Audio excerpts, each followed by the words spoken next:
Hello, everyone. I'm Dasha Jamison with Red Rock Pastel Society of Nevada.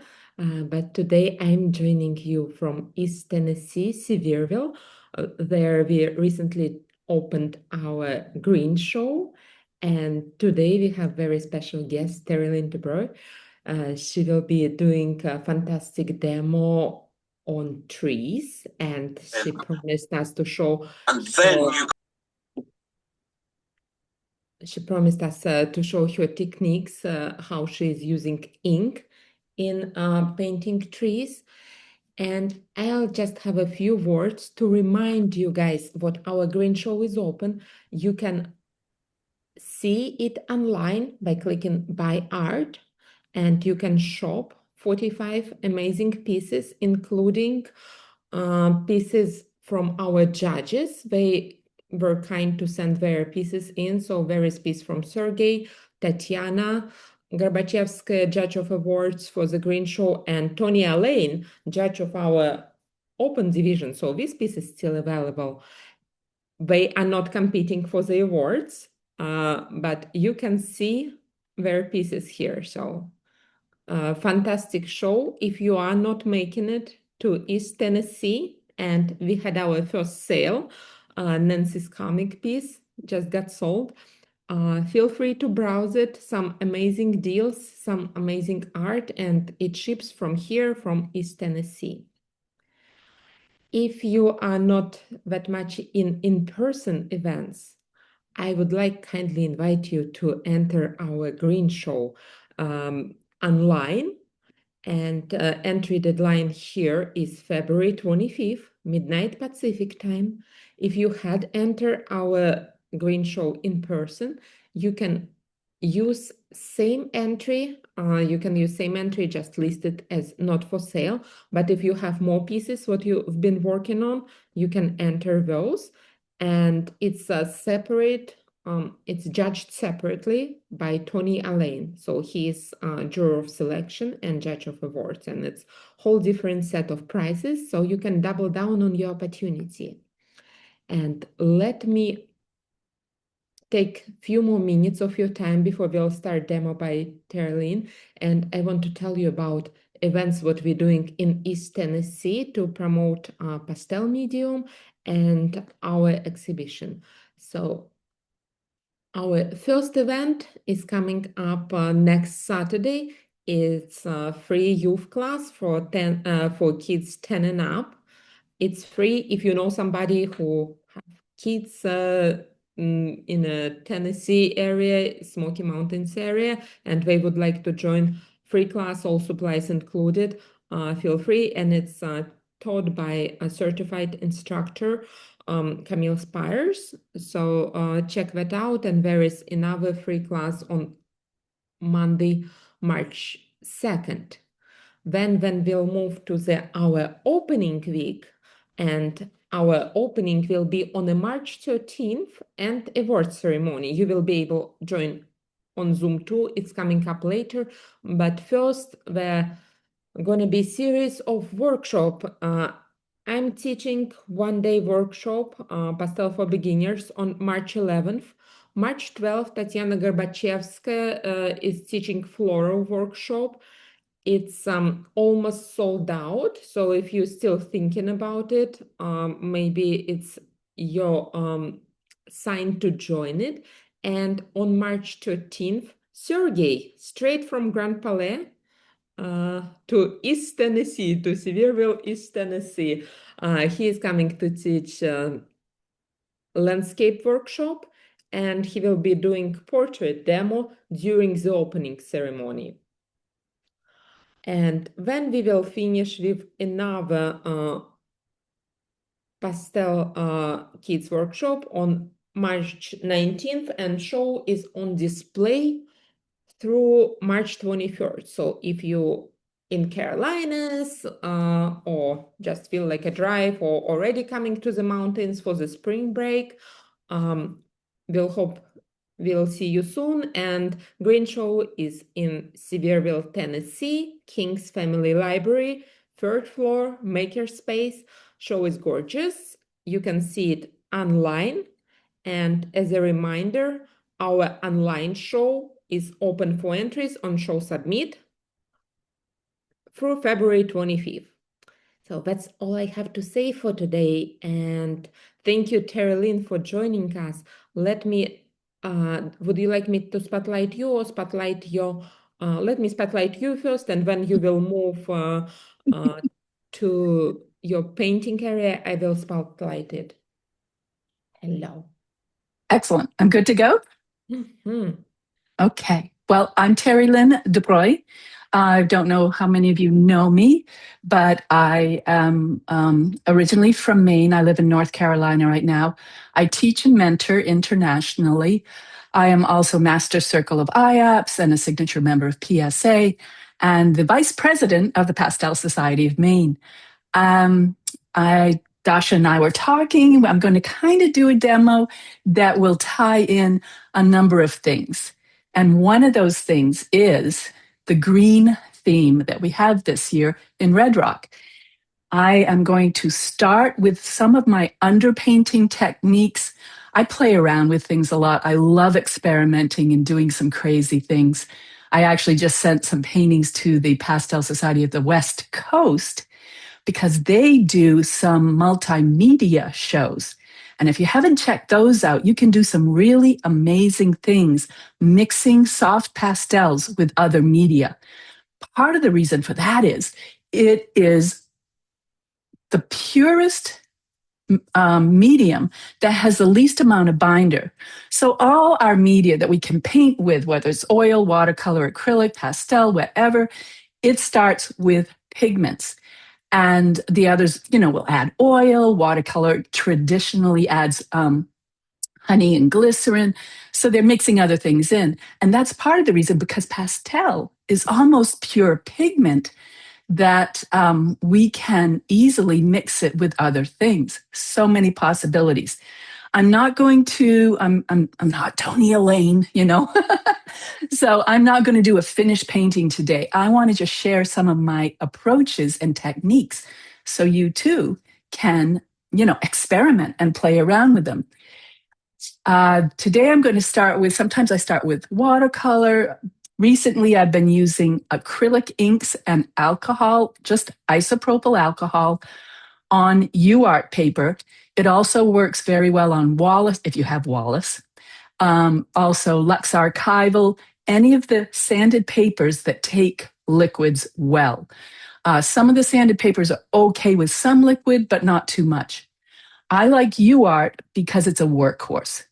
It's a little less expensive than Lux Archival, but you can absolutely, work it, change it, wash it over. I have one piece today that is from an old painting I did. I want to show you a couple of the recent paintings I've been playing with that reveal this technique. This is kind of fun. For some reason, when you get the inks on the paper, and I have a little video, I think it's a short on my YouTube channel of this painting. I did it out on location on Monhegan Island in Maine. And I just started throwing on some ink and moving it around, throwing some alcohol on it. I say throwing on, but dribbling it on and spraying it on, doing different things. And it allowed this to have these beautiful, soft, distant effects in there. And I let the ink do what it wants to do. Then I kind of study it and say, oh, what could I pull out of this? What kind of image or what's going to work? This, I was sitting there and there was a path that went through here. So I had a pretty good idea how I wanted to manipulate this one. And then this texture, you can see that you spray on. But when you spray the alcohol on, sometimes it resists the ink and you get these wonderful like rocks or bubble shapes. It's really, really fun. So you can get this soft effect here, or you can get these bubble shapes. This one is kind of crazy. Started with that. You can see, I'm going to zoom in so you can see some of where the inks and actually pan pastels can do the same thing in the early layers. So I let that kind of flow around, played with it, just kind of had some fun. This one with the ink and alcohol allowed some very interesting, whoops, sorry, come on, marks on the trunks. They became very unique. So I didn't have to draw every little detail. I was playing in partnership with the materials. And this is another one. The inks kind of went crazy. I went through my iPad of photos and said, oh, what maybe can work with this explosion of color? And as I come upon paintings like this and I start working them, I think, but for me, one thing that's wonderful is ambiguity in my paintings. Sometimes I like that the viewer can come to the painting and help interpret that for themselves. If I spell everything out, they're not going to have that opportunity to be engaged and figure out, what does this painting say to me, or how do I react to this painting? So for instance, I started playing with this. I like the textures. You can see I had some other underpainting and I worked in some very loose brush. A lot of people do this underneath for texture, lost and found edges. And then this lady kind of appeared on the porch. I thought, need something. And then this little person way up here in this attic window. It's kind of an afterthought if you're looking at the painting, and most people might not notice that. So you start getting this narrative like, why is that person up in that attic window? What's going on in this house? Why is this explosion of color behind the house? Is it autumn? Is it a fire? Is it bomb? Is it the state of our world today? I mean, you can interpret it in your way, and it speaks how it speaks to you. That's how I have fun with some of these. It really can depend on what you, as the viewer, want to bring to this painting. So if you have questions, I'm not sure if I'm not seeing the chat, and I'm going to turn my back here pretty quick because Yes, I am going. there is a question regardless Sure. regarding inks what being used. What kind of inks are you using? Yep, I'm going to share those in a moment when I get to the easel. Okay, Anything and else? Central Mass also shared Jane Robbins shared link for their Pastel Plus show. And I guess we're good to go. Thank you. Oh, thank you. All right, I am going to turn my main camera off just for now, so you don't have to look at the back of my head. So I am here, and this is, I'm working down here today because I'm working with ink to start with. My easel is off to the side here, but I thought I'd begin here. So when I'm going to work with pastel, I do protect my hands, and I either use gloves. I like black gloves because they don't get, I make a lot of videos for my YouTube, so they don't detract from when I'm making a video. So this is Art Guard by Winsor Newton. There's a number of different skin barriers that you can use. This one I like because when I'm teaching it, all people have to do is barely touch it, and then you work it into your fingernails and your working hand on the side of this hand. Don't forget that because you might be blending, scrubbing with the side of your hand. So as I said, yes. I'm afraid to say, but I think you have autofocus or something on your iPhone.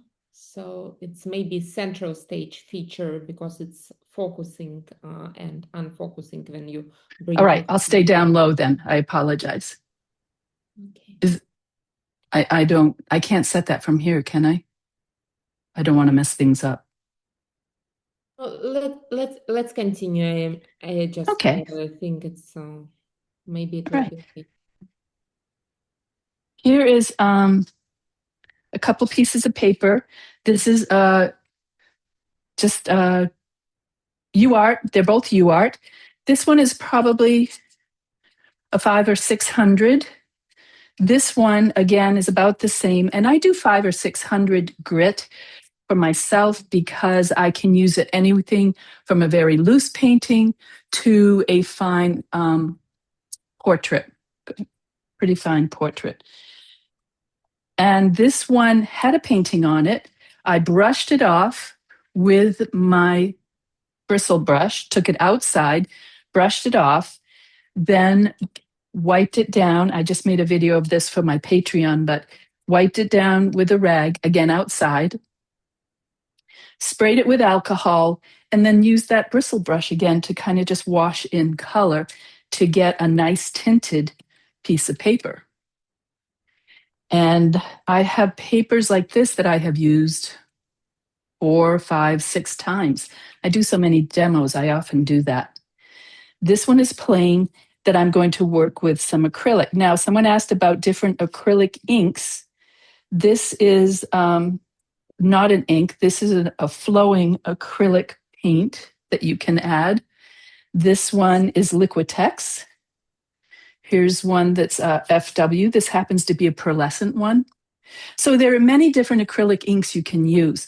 The reason I started trying this is my mother passed a couple of years ago, and she was a watercolorist, and she had a number of inks in her collection that I basically inherited.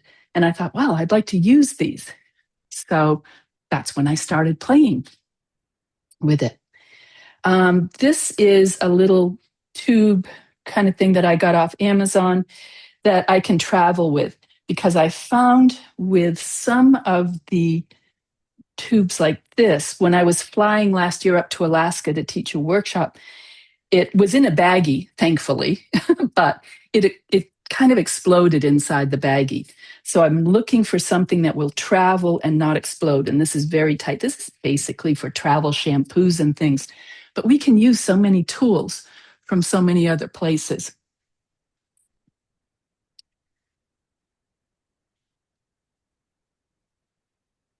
My reference, I always use my own references. I take thousands of photographs.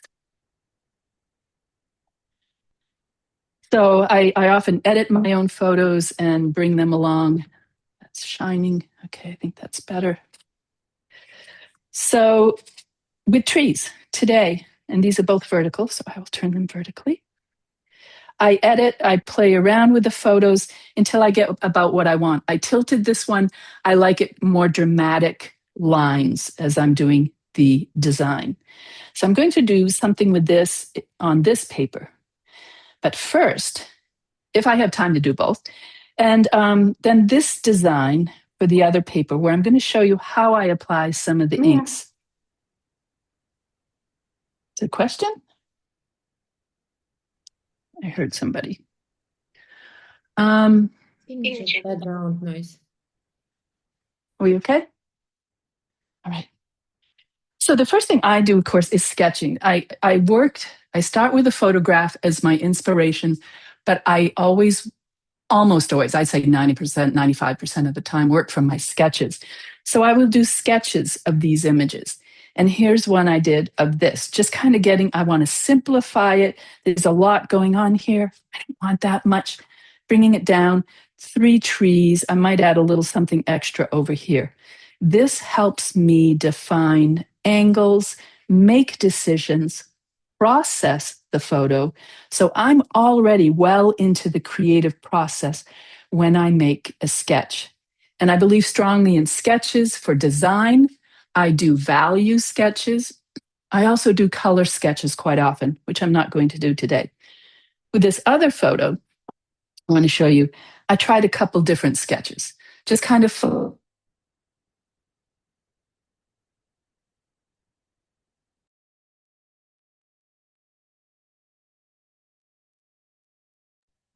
Terrilyn, we lost your sound.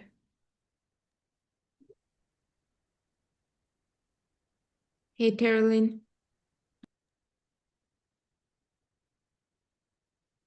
Hey, Terrilyn, can you hear me?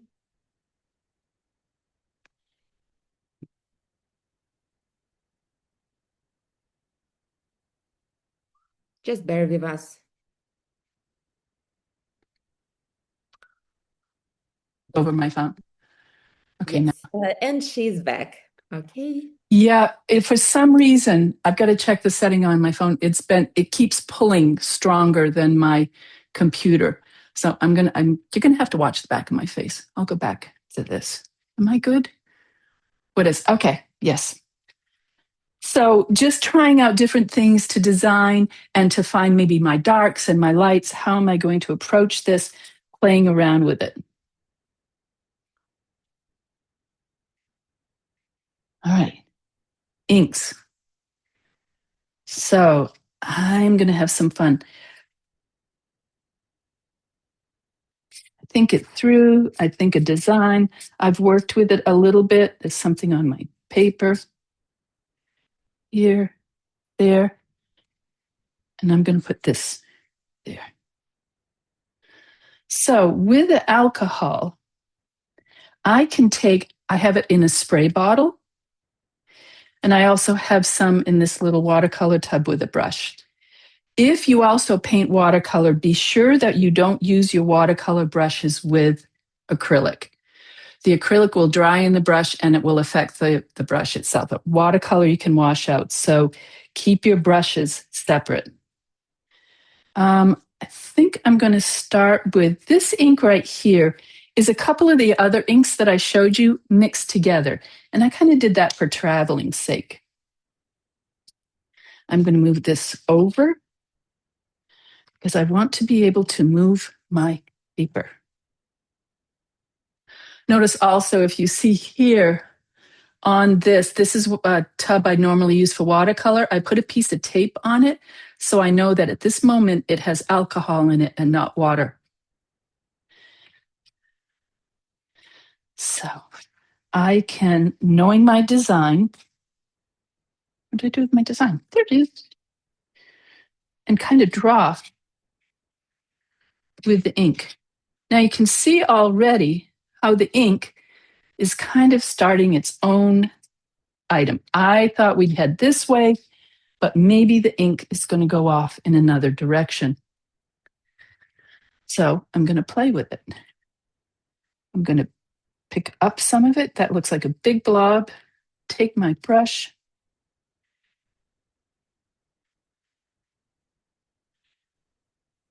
And allow the paint to tell a bit of its own story, but I also want to control it somewhat. So I'm looking at my design, my sketch.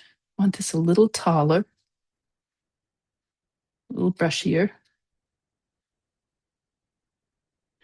And the reason I kind of have two paintings right here, two pieces of paper ready, is this is going to take a little while for this to dry.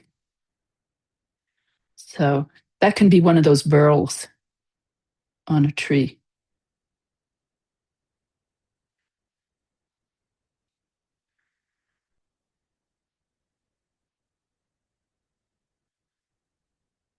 Dancing my brush around,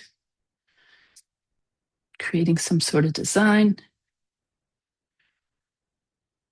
adding in some alcohol.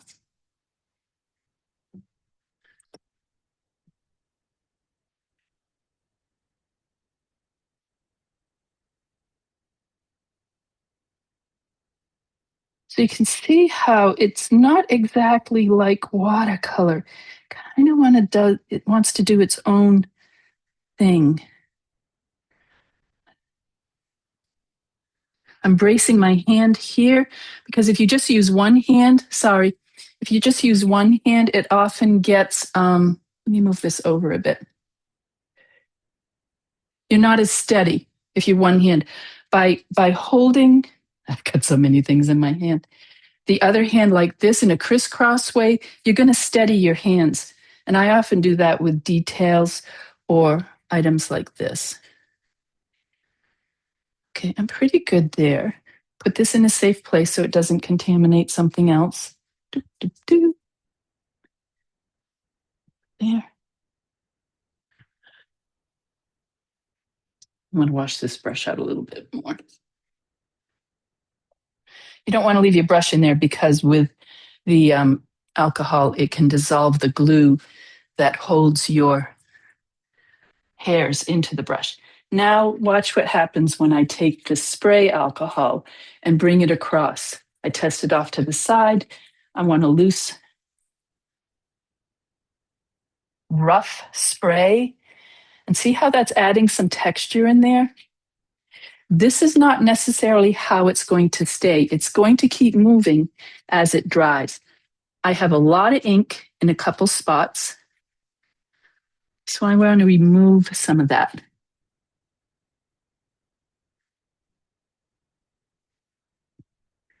Maybe move it around. Now I'm using this as a stamping tool almost. Find another spot on the paper towel. Now, I don't worry when I'm planning to do this with pastels because I can cover over any of these things that look like mistakes. I can come in with my pastel and make it more defined. If I want, I can also dribble. So I'm spraying a bit of alcohol in there and allowing it to wash down through the paint.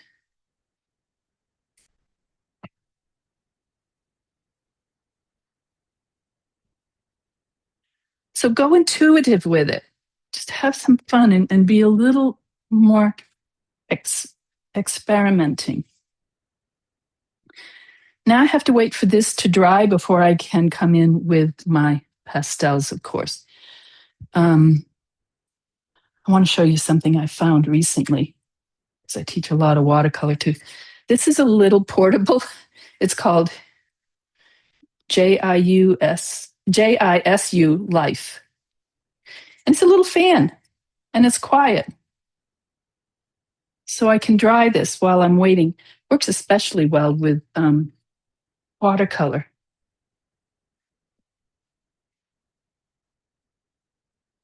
Now as we're waiting and hoping this will dry enough for me to work with it. Hi, Terrilyn. There is Yep. a question from Jen. Yeah, thanks.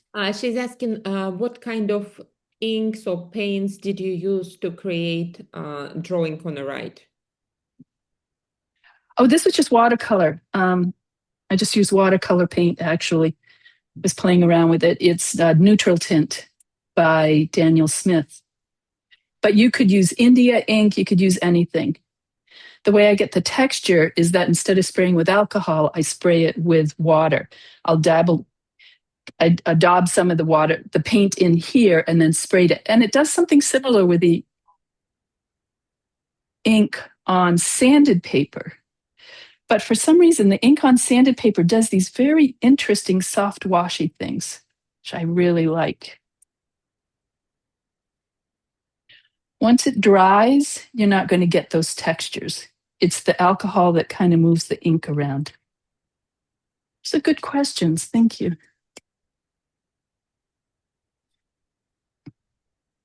The alcohol helps it dry faster, which is rather nice. If you have, this is a stick. I picked this up years ago when I was taking a workshop from Jen Evenhoose. She is a great pastel artist out in the West Coast. And I call it my Jen stick because she sent us outside to pick up sticks, and you can use it to scratch and add texture into your painting. It's fun.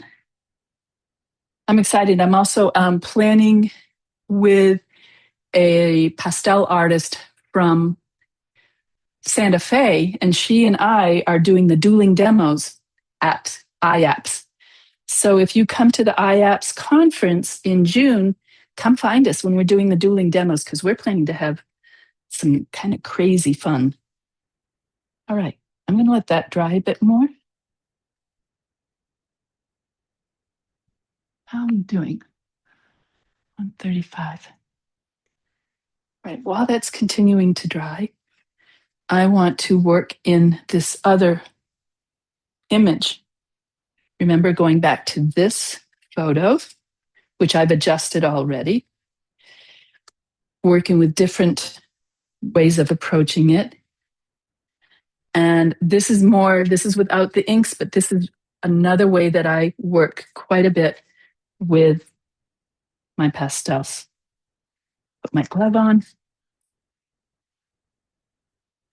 I almost always have a color wheel nearby. Now, there are many different color theories, but working today, I'm going to use the pigment color theory, which is basically your primaries of yellow, red, and blue, because we are working with pigments and not with light or ink. Ink in the sense of like printer's ink. I wanted these trees to tilt a little bit more. I often draw with vine charcoal. This is a nice thick piece of vine charcoal. And start working. I want the main tree here. Now I think design, I think big shapes. There are exercises that I teach and many artists teach that help you with your design if you're working. Even though I'm going to be working somewhat intuitively, I still want a good sense of my design. So the main trunk of the big tree is my anchor to the painting. And then I'll have another. And with this, by laying this down, I get very interesting geometric shapes. They're not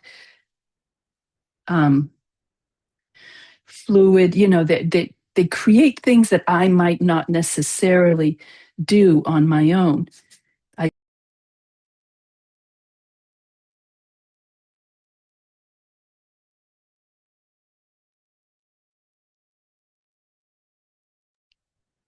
Terrilyn, I think we lost you again, sound-wise.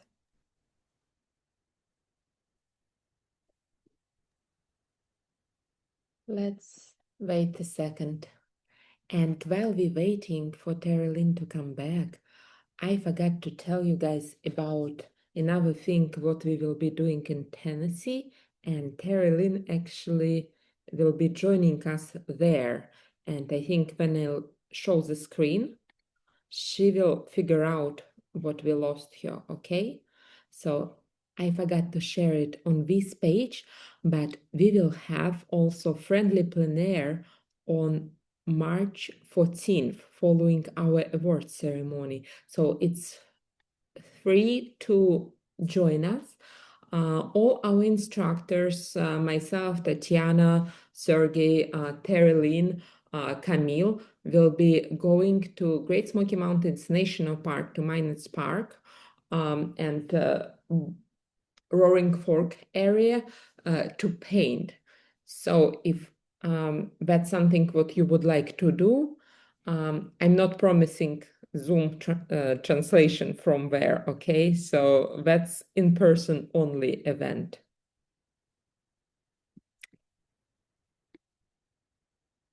Maybe I have it here. Yes, I do.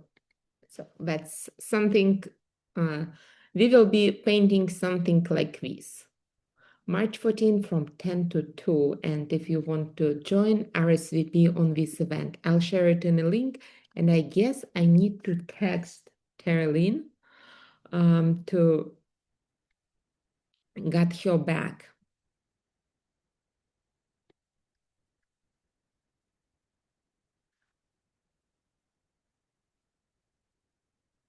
I love AirPods, but they did same thing to me last time I had Zoom. We lost you, Terrilyn. We lost this sound. No sound. No sound. No sound. Do you think maybe doing your audio without earpods would be possible?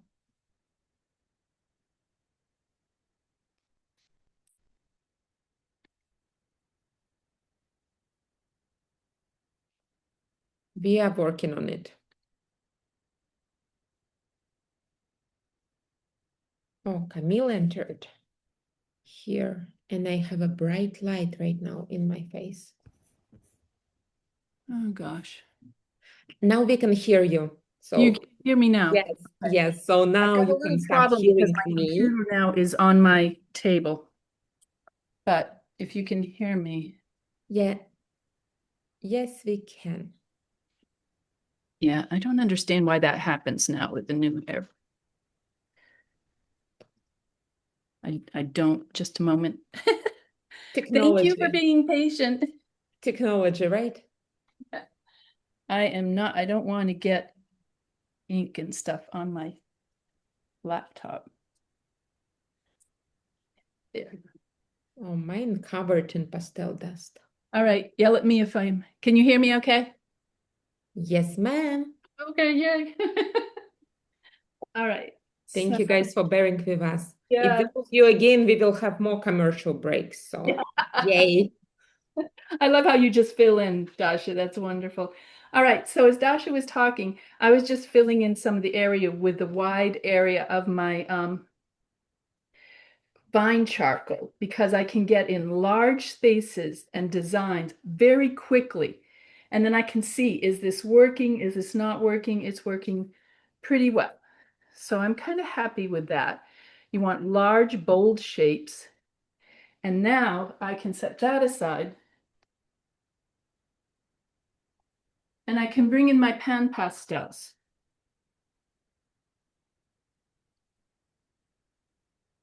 Again, I like pan pastels. I, of course, have a degree in fine arts, and I had a college and academic professor that always said, use the largest tool possible for as long as possible.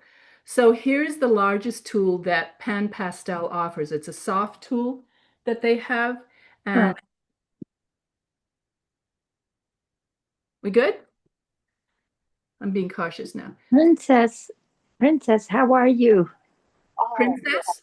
So, how are you? Oh, wait a second. I'm just out of Zoom. I'm on a Hello, you're on phone. You're on the.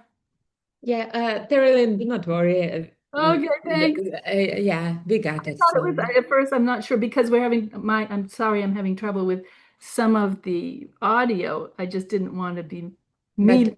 but you know, I didn't want to mute it immediately because I think maybe somebody came in who are addressing you this way, you know, so that could be the thing. And I didn't want to interrupt personal connection what we may have even while we're using Zoom. We're always doing immediate adjustments, aren't we, Dasha? It's fun. Keeps us on our toes. So the nice thing with this large tool is I can lay it down a large swash of color quickly for my design, or I can get just the tip of it and add little diamonds or triangles of shape in there too, depending on how I twist and turn the tool for the pan pastels. And I can bring in, then I usually have a dark one and a light one so I can switch up colors quickly. Again, I'm trying to stay in my green family, but I want to add in some blues in darks. Again, I allow this to kind of dance across the painting, defining my style. Now, not only, I'm just not dabbing it, I'm thinking, okay, this branch comes up, it's broken down. So the end of the branch out here is going to be heading out from the tree. So you can see the directions of the tips of the branches are heading out as a tree would. You know, it hangs down a little bit. This one, they might come down this way. And at the tip top, they're going to be reaching up. Leave some sky holes in there. Step back, take a look at it. Bring in some greens down here because we're all about the greens right now. We're hoping for spring.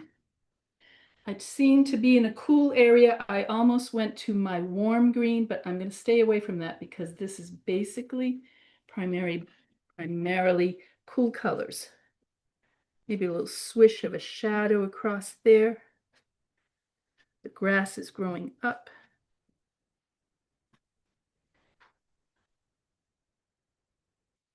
And then think a little bit. I kind of like, I'm going to wipe this sponge. I want to blend this in a little bit more. I like that background color up there that was left over from that reused piece of paper. So I'm going to let this part of the sky. Kind of blend gently up into that.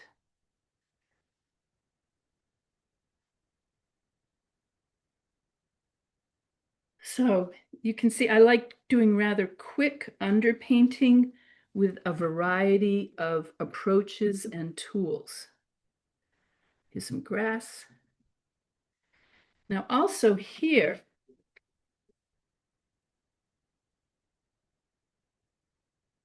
I can spray with the ink again. I might not want it on the sky area, so I can block the sky area with my hand. And for texture in the leaf area or on the ground, see how I'm spraying now at kind of an angle and letting it kind of swoosh across the paper that way? And I'm not sure if you can see, but I, of course, will send Dasha when I've kind of finished this so you can see it closer. But it's creating little dots. I think I can zoom in.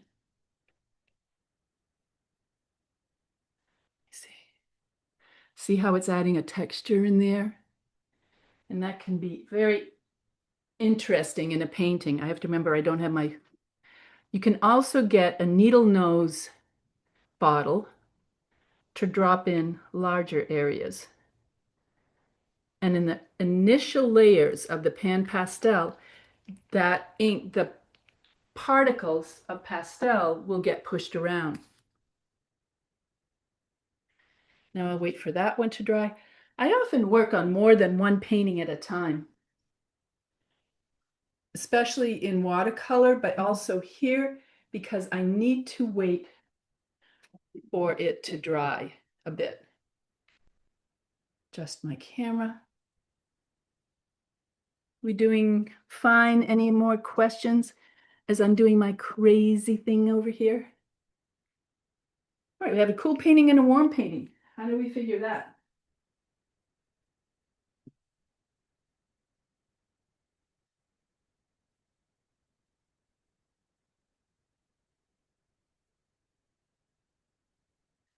I have a few sets of these pan pastels. There was one year I won a couple awards, and it seemed that year all the awards I got were pan pastels. So I want to find something similar to the paper.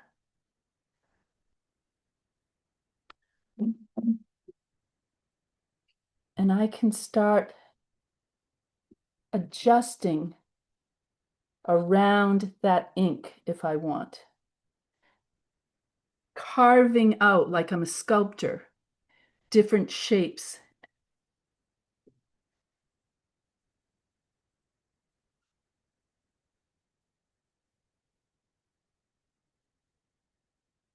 There's another nice thing about pan pastels. If you get worried that, oh my goodness, you know, my painting has mixed media, but the requirement for a juried show is often 80% surface pastel, I can just take this, get a similar color to what's there, and if I basically want to keep that, I can just skim across with some pan pastel, and on the surface, it's pan pastel, it's pastel. But you can still keep the interesting textures from some of your other techniques underneath. I recently did one that had gauze, a loose gauze. You know, you get those big rolls of gauze, and that I put that in for texture on the painting, and I had to bring in pan pastels and push it in between the gauze to get it to not be a white gauze. It was too bright, it was too intense. Okay.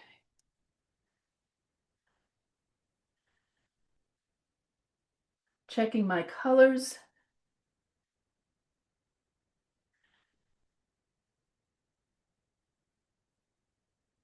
Pulling out of my big box.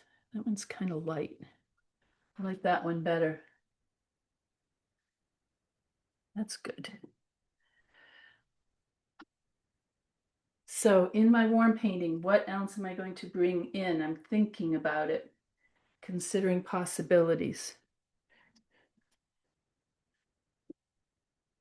And I want to show you here Is that over enough so you can see it? Don't want my hand to get in the way. All right. All good. You can see how I can carve into, sometimes I'll use my other hand because I can see it coming better from this angle. I have people that go like, oh, I injured my hand. You know, I can't paint this month. And I'm like, you have two hands and you paint with your brain. So, you know, this one is not as practiced as my right hand, but I can still do some interesting things with it. I'm using a darker color up at the top. Even though these are all kind of beige, they're all slightly different beiges. As I'm coming in around here, I'm thinking, how will the branches come down this way? So I have to come up in a negative way in behind those where the branches would be and create interesting shapes. We don't want our shapes to be boring. We want this one again here.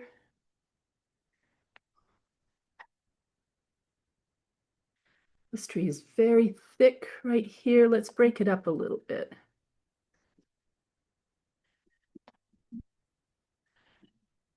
All the shapes, the dark shapes and the light shapes, all need to be interesting. Kind of like that up there.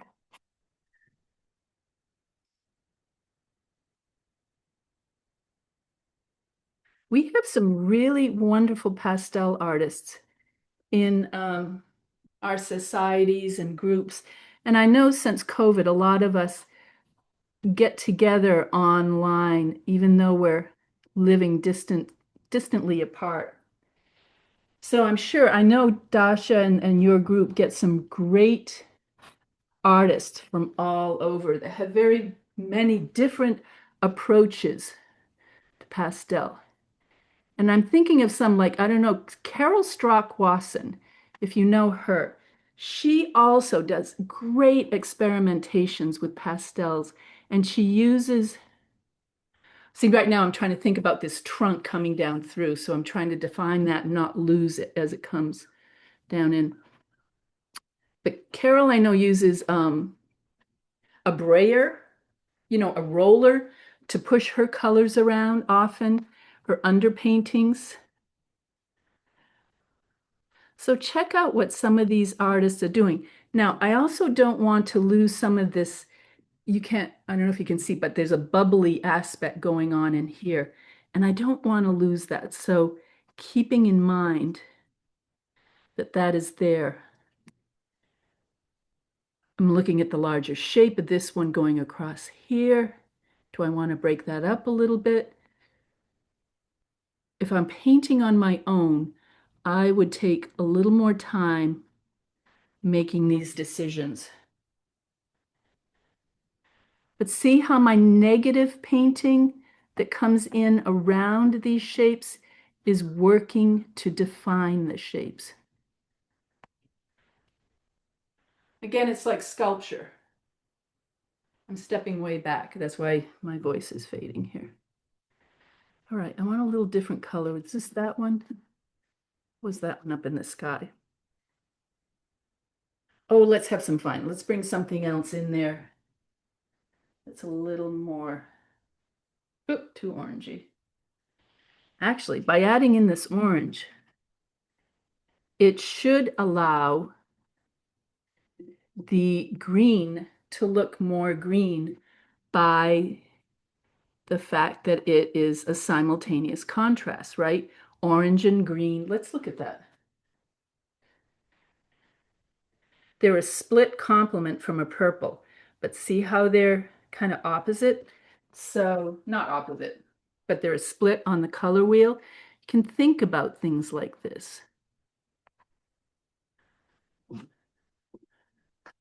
And I want color down in below here, shining through that sky. Maybe it's kind of a sunset time. Yeah.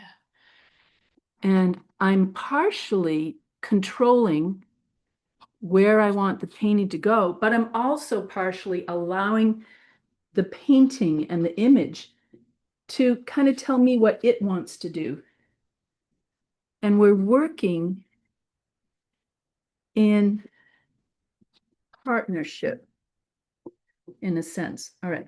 I don't have all day. I got to check. Oh, I keep thinking my computer's behind me.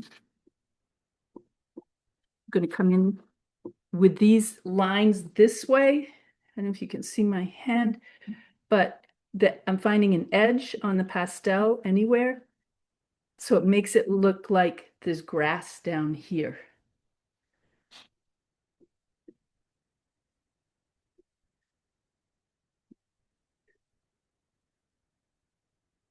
And then I kind of lost that trunk, but who cares? It's kind of nice. It's a lost and found edge there. This one sits up a little higher. Got some twigs. I think that little squiggle mark there looks like a twig. There's areas that are sharp edges. There are some that are softer edges.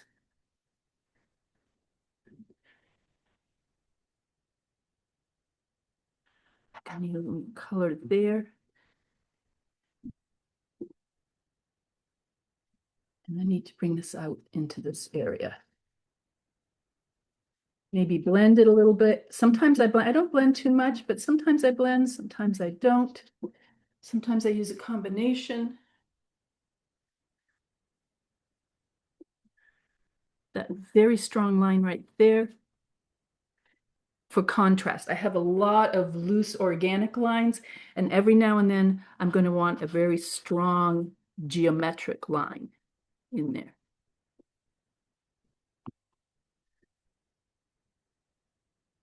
Break this up a little bit. Let's see. That looks a little awkward there. Let's see what I can do with it. We're all awfully quiet.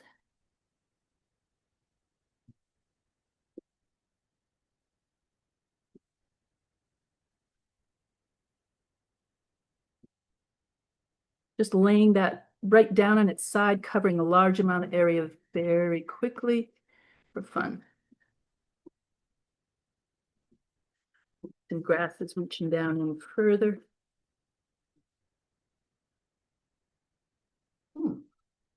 That's kind of fun. I am going to grab this. Oh, this is, I went on to eBay. If you guys are looking, that's almost the same color. I need something stronger. But I went on to eBay because one of my favorite pastels from way long ago was Grumbacher's. And I found a brand new set of Grumbacher's on eBay for a very reasonable price.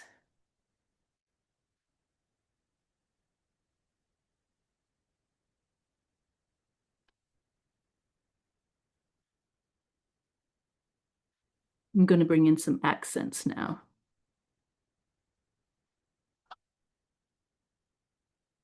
Like the sun is behind there, shining through.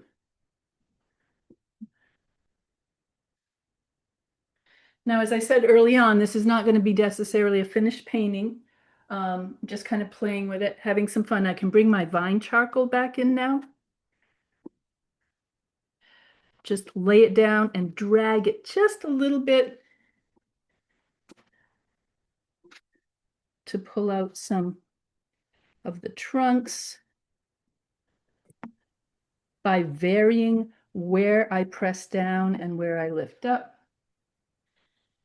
I can also find a nice sharp edge on here somewhere. Test it. I always test it up here. This is a piece of sandpaper at the top.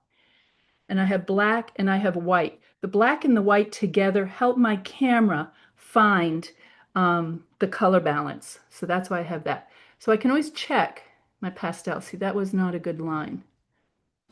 That looks pretty good. So here now I can just almost touch the paper and create some branches coming off from these trees. Just vary it, move them up and down and around.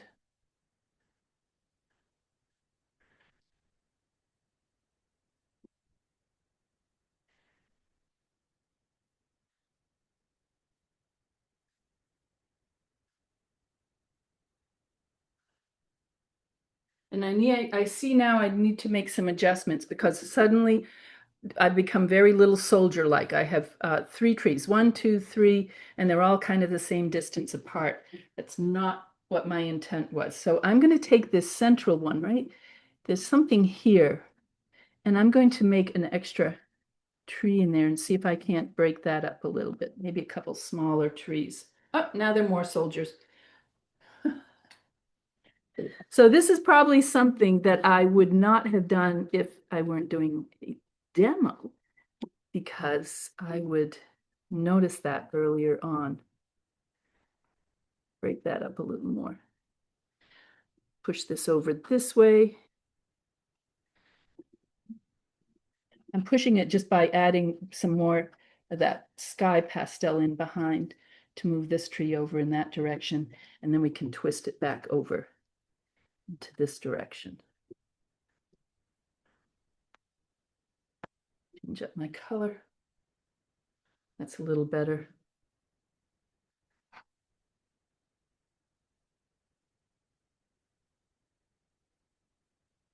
If I want, I can also take a brush. And where's my alcohol? Here it is. Here, that I had before. And I can maybe push some pastel into certain areas and bring out some of those dark areas again. See how I'm bringing that more into this direction. So again, that sculptural quality of adding and subtracting.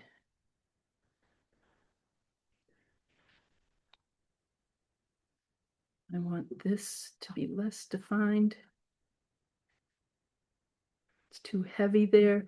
So I'm carving out to make it a little lighter, more interesting.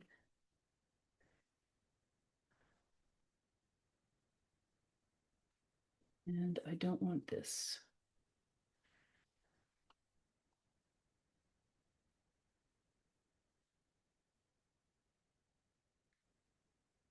That extra tree I added in there, I'm going to kind of move that away.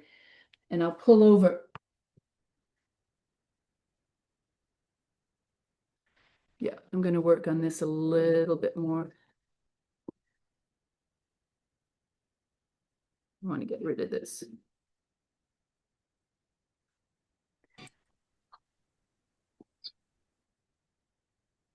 Any questions? We're doing fine. So I will work on that a little more and define some of the things. I want to work on this one. What are we at? 204 as well. But you can get the feeling of this. No, I want to work this because I'm going to lose this if I don't like how this looks like an extra tree. I brought that in and I do not really want that extra tree in there. Here is a question from Irene. She's asking, is the paper supposed to lie flat once wet under painting dries? I always find it doesn't, but instead it's more loose, maybe too wet, and their group already answering what it is probably too wet. Yeah, you don't want to make it too wet, but if it's taped down on all 4 edges, like you would with a watercolor, it should flatten back out. It also makes a difference what you're taped your paper onto. If you have taped your paper onto a piece of something plastic, it's going to take a lot longer for it to dry. This is just foam core from the dollar store, and it tends to breathe a little bit. So that's partially why I use that. But leave it taped down until you know it's done. And pardon, another little commercial break, but UArt is kindly sponsoring our events, green events for the show, and they sent their newest product to us is UArt Peel and Stick, what I'm excited to try during Tatiana's workshop. It's supposed like you can mount your own paper without having to buy extra tools. So I'm excited to try that with some archival foam core. and have it for our students. Oh, that's great. I do not know, maybe somebody already tried peel and stick, like doing it to use weights, or it's just as easy as it sounds, peel and stick, but we have some to try. It's great trying new materials because you never know exactly what might work best for you. And then but if you've been painting a long time and you're comfortable one, don't keep playing around too much with different materials. But who knows, the next one might be something that really works with you. That's a great thing, Dasha. They're doing that. That's wonderful. Like I painted for years with pastels, and I was not in a society, and I used Rembrandts and new pastels on Me-Tent paper for decades because I didn't know about sanded paper. I joined my first pastel society in Maine in 2017. So, that's only 9 years ago. And found out about sanded paper. I had no idea. Changed my, it changed everything. Changed everything. My approach, my experimentation, um, opened up new worlds to me, which I'm glad I did. So now you can come in with the other one with your sticks while we're waiting, setting that one aside. You can decide if you want to do this kind of fun texture or something softer like this, and you do it with your pastels. So here we are. This is very grayed, very soft, very different from this one. And I'm hoping that you're getting some ideas of things you can do. Now, I've done this for years, switching up between one painting and another, and I can switch my focus pretty easily. Oftentimes we drag one into the other, and our thought process is still in the warms and things. So I have to set those pastels aside and start thinking now, okay, here I am. This is coming in a different way. What can I do with this that makes it a little more interesting? I want to keep it cool. I want to maybe keep it foggy. There was a drop of alcohol, and I'm not sure if you can see it, but fell right here that looks like a circle. So my mind automatically goes to, what if we make that like into a moon, and this is almost a nocturne. So I'm just going to take a piece of pastel and turn it around in a circle, kind of like that. So that could be kind of fun. That's not something I had anticipated, but it can work out quite nicely.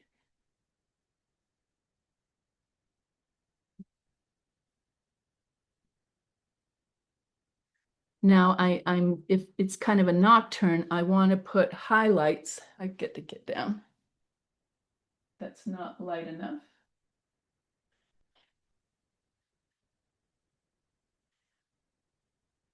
On the branches that aim toward the moon. That's too bright.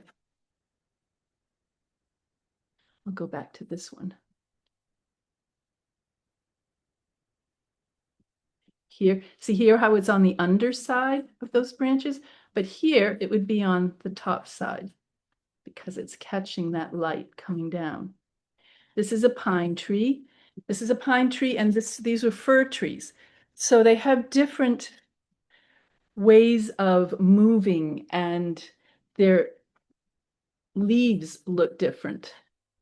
So you want to consider that when you're doing a painting.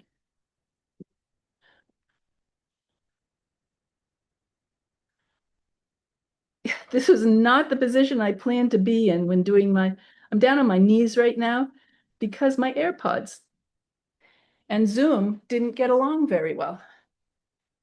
I'm going to have to contact Zoom and find out what that is all about.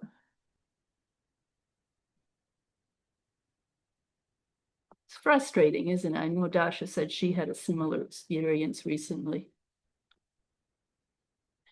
Again, I'm thinking about how these pine needles are moving coming off the tree in the direction, different directions, coming down. Maybe across that moon a little bit. Just touching it there, kissing it.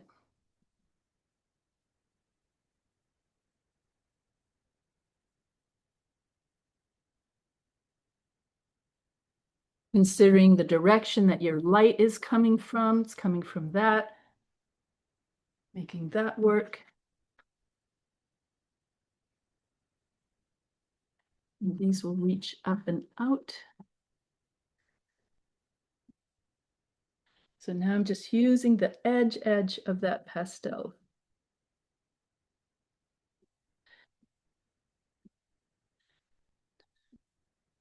I've got a rather light touch and it's dancing across the paper.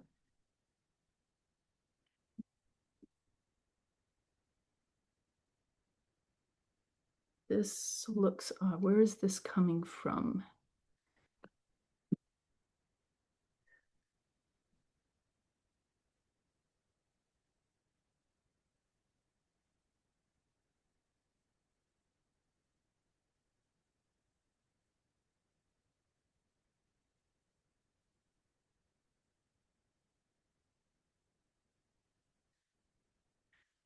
Find a pastel that has almost the same color as that pan pastel that I initially laid out this background with. See how it's intensifying that same color? Now, this hand's going to get in the way. I'm not steady with this hand. So to get the other side of the moon here, I'm going to turn the paper over like this. It's upside down. Now I can come in on this side of that circle a lot easier than trying to dance around it this way. So just another little tip if you hadn't gotten through that. Great way, dibs and dabs, dancing sticks to bring out more details between the leaves and things.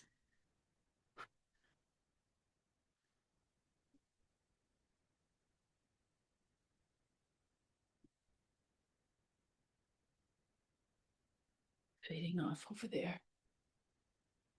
This is a boring shape. So what do? Let's break it up a little bit.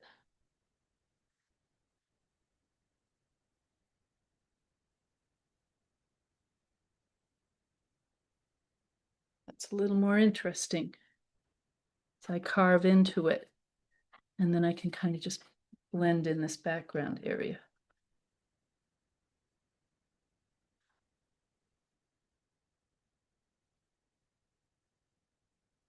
And then I had that softening out into that gray that had just been created by washing out the prior painting. And then of course, you know, if you have time, I could come back in with more details here, finer details. If you look at my work, I'm not a highly detailed person. I like marks that are expressive. The series I did after my mother passed that had those marks, what those marks meant to me, if you go and look at those paintings, they're on my website and under series. I used a lot of these large marks that looked like her body was almost fraying, her hair was fraying, the cat was fraying. And to me, it was kind of a symbolic situation of passing from one realm of existence, of life, into the next realm. So our mark making can do much more than just create texture and color.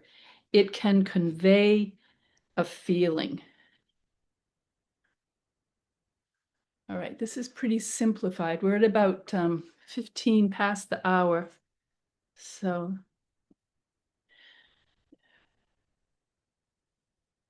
this one turned out to be something quite different than what I had expected. It's kind of fun though when that happens.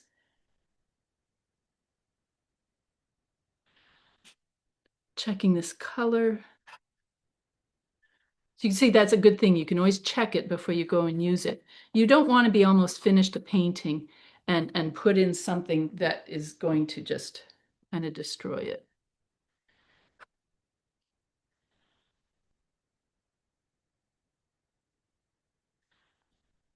It's too dark.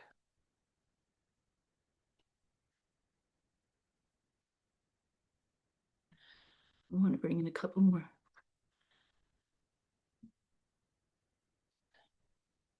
And possibly some soft mauves.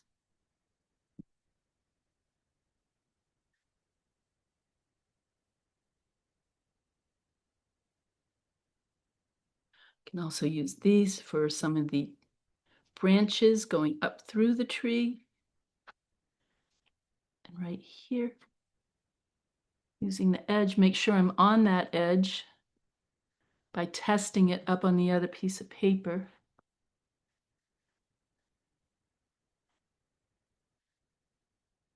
Of course, the color is not as obvious on the Zoom as it is here in person.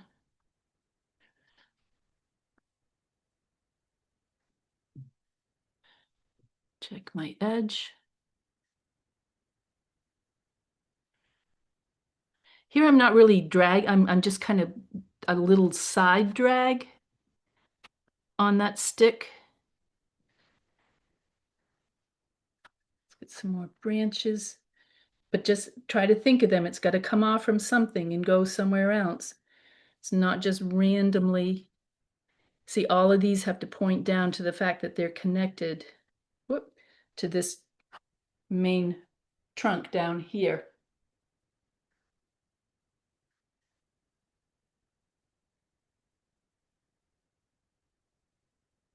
A little bit of shadow there indicated.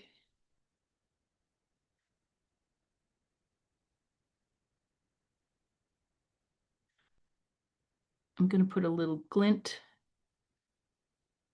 on this branch.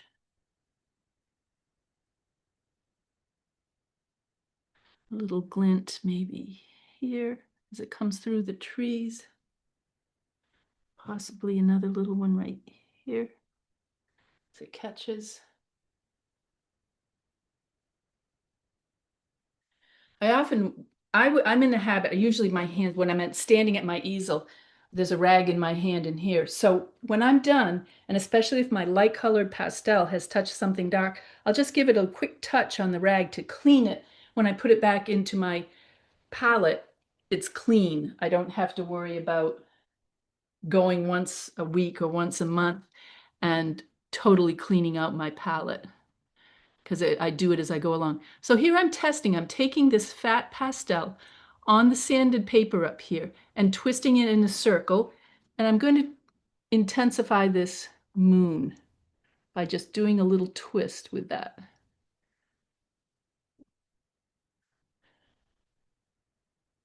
And you know what? I want to do something a little crazy. I have a couple of neon pastels. But after I bought them, I had played with them somewhat with demos and things. They're not as color fast as your other pastels. So be careful with those and how much you use them. But for now, I just want to add in, you're not going to see that as the color as it is in life, but it's kind of fun. And when I send the photo to Dasha, you can see it then. Just add some little hints, something interesting into the picture. Oftentimes when I'm doing a sun or a moon in a painting like that, if it's warm on a warm painting, a little hint of a teal makes it seem hot. It's like when you're sitting at a fire, if you're at a campfire or something and you're looking into the flames, the coolest flames are the light yellow, then the orange and the red and kind of magenta. But the hottest part of the fire is a teal color. And if you add a hint of that into something, it's not going to work so much here because I have the teal out here.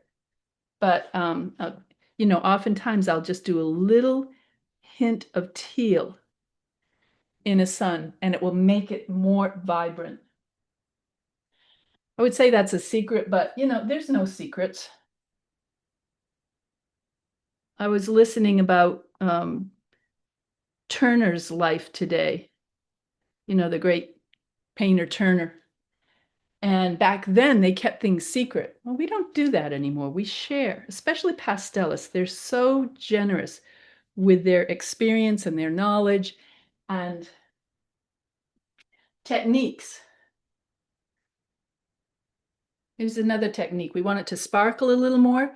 This is a piece of wallboard sanding.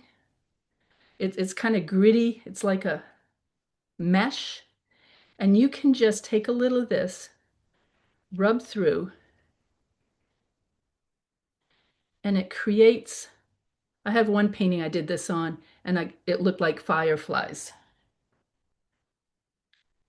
So you can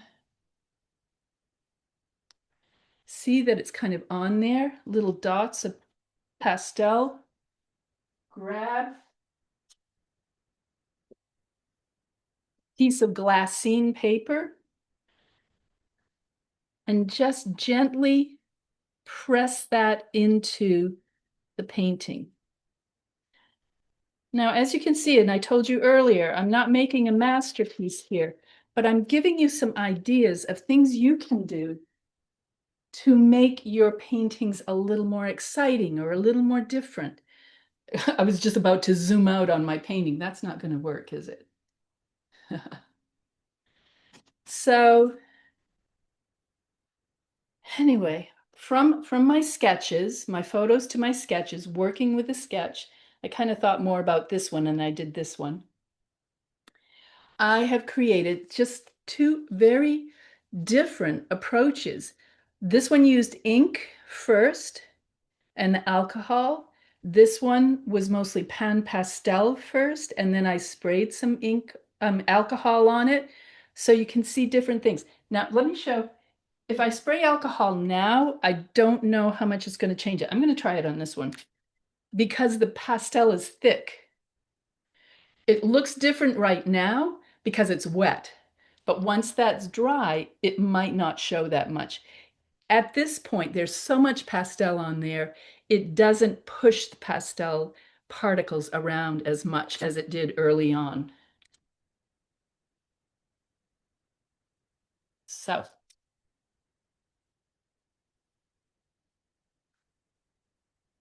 that was kind of fun. I wanted to give a couple minutes of time. I'll come down here. Thank you, Zoom. So are there any questions, any comments? I mean, just playing around, have fun with it. I could make adjustments on these. 51 chats. Wow. Okay, I'm not going to get to see all of those. So I was reading them along the way, and a lot of people commenting what they enjoying it. Sun just switched, and I have a spotlight from above, but it looks like it's going to be another gorgeous day here. Let me spotlight this part of you right okay. now. Whew. Here's a lot of comments, how much people enjoying it. I think we caught up with all the questions. Guys, if you have any more questions, you can ask them yourself.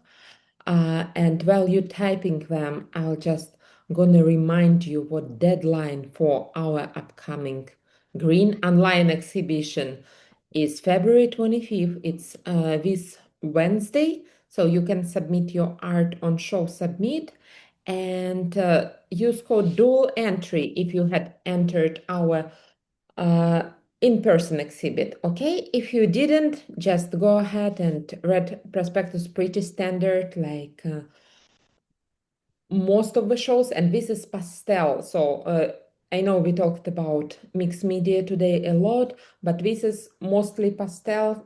Nobody gonna measure how many percents of other Yeah, things you played with, but just keep in mind what this is pastel show. And Thank you so much, Terrilyn. Till I see you in a few weeks here in Tennessee, and congratulations on your wonderful painting.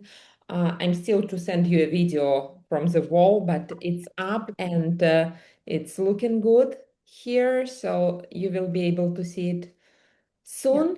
And just a couple of hours away from Asheville to Sevierville, Tennessee. And I'm excited to take one of the workshops that you're offering. I think that's wonderful. Yeah, so you're taking Sergey's workshop. Yes, I am. Yes, Yeah. it'll be fantastic. Yes. Thank you guys for joining us. We did record this session, so you can like it on the Facebook to keep it going for us. Have a wonderful weekend. Thank you all. Thank you all so much. It was nice seeing many of you. Thank you. Thank you, thank you, thank you.